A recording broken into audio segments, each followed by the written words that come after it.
Let's talk about eggshells in plant soil and worm farms.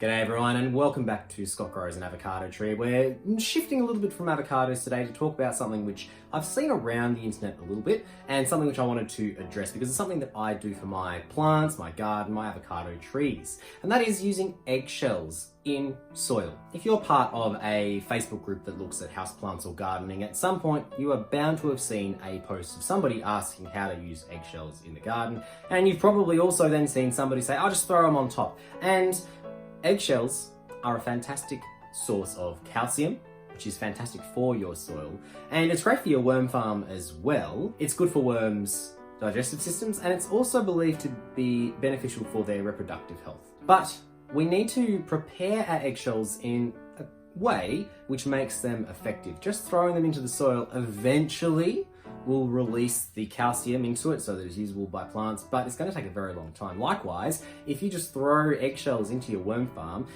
nothing's going to happen to them. So today, I'm going to talk about how I prepare my eggshells to be used in soil and in my worm farm. Specifically today's eggs are going to be used for the worm farm. But you can also put it in with your houseplants or in your garden. But if you follow the same steps, you'll be able to put it into your houseplant soil, your garden, without any changes really. So to start with, I'm going to start with my eggs. I'm just going to fry these ones up. It does not matter how you eat your eggs, if you put them in cakes or whatever, so long as you're keeping the shells. I'm not going to throw these shells in the bin. I'm going to set them aside in a bowl. Then I pour boiling water over the eggshells. And the reason why I do this is to sterilize them. Now, depending on which country you're in, how your eggs are prepared to be sold to you or how you collect your eggs, there's a chance that salmonella is going to be living on the shell. Salmonella bacteria is very harmful to humans because it can cause, salmonella poisoning. That's something I want to avoid. It's pretty unlikely that I'm going to catch it from my eggs, but if you're using a lot of eggshells, there's odds add up, and especially if they're all going into your worm farm or going into soil, I want to avoid the possibility of me catching salmonella overall. So I'm going to sterilize my eggs just with boiling water. That's all it needs. And salmonella has been shown to live for more than 400 days in soil. So even though you've prepared all of your things correctly in the kitchen, there's still a chance that you could get salmonella from working in the garden. You should always be washing your hands after using soil, touching soil, but just to lower the risk even more, I'm going to sterilize these eggs. Once the eggshells have sat in the boiling water for a few minutes, I take them out and I rinse them to clean out any bits of egg remaining in the shell. Eggs are not harmful to worms if there are leftover bits there, but it's going to make some of the later processes a little bit more tricky. So I'm going to try and get rid of all the egg that I can.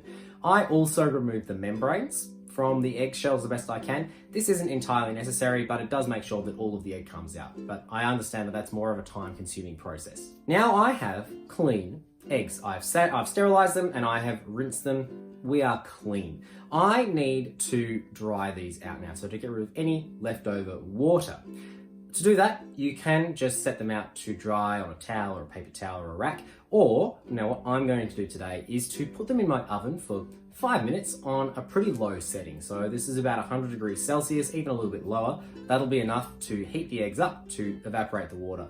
I don't want them to go any hotter than that because I don't want to burn or singe my eggshell. Once they're heated up, they're totally dry, it is time for the next phase. Now this is probably one of the more important steps that you need to take to ensure that your eggs are being used in your garden, not just sitting there doing nothing. So I'm going to grind up my eggshells, turn them into a powder.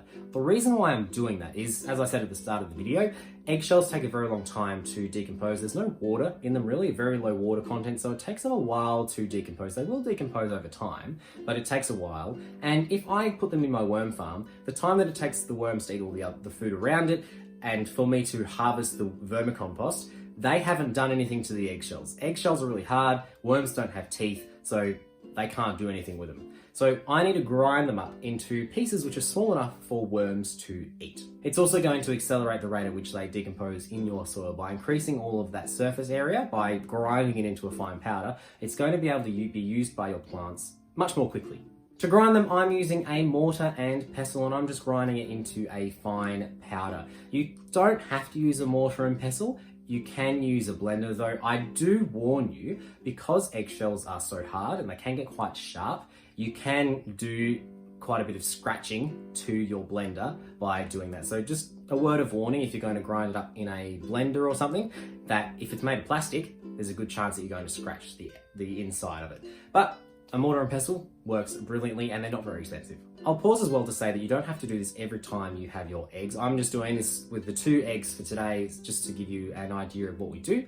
But you could sterilize your eggs, rinse them, dry them, and then let them sit until you've got a good batch, a few dozen of them, before grinding them all up at once before adding it to your various places. I'm just doing these 2 for today just to show you what I do exactly. Now that it is in powdered form, it's sterilized, it's clean, it is ready to add to my worms.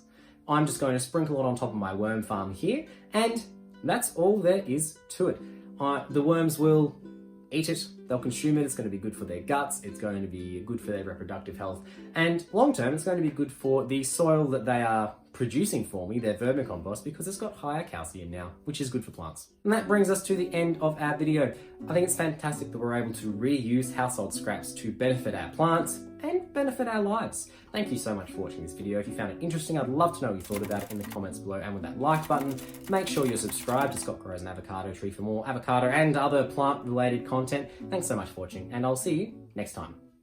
Scott grows an avocado tree. Scott grows an avocado tree. Scott grows an avocado tree. Scott grows an avocado tree.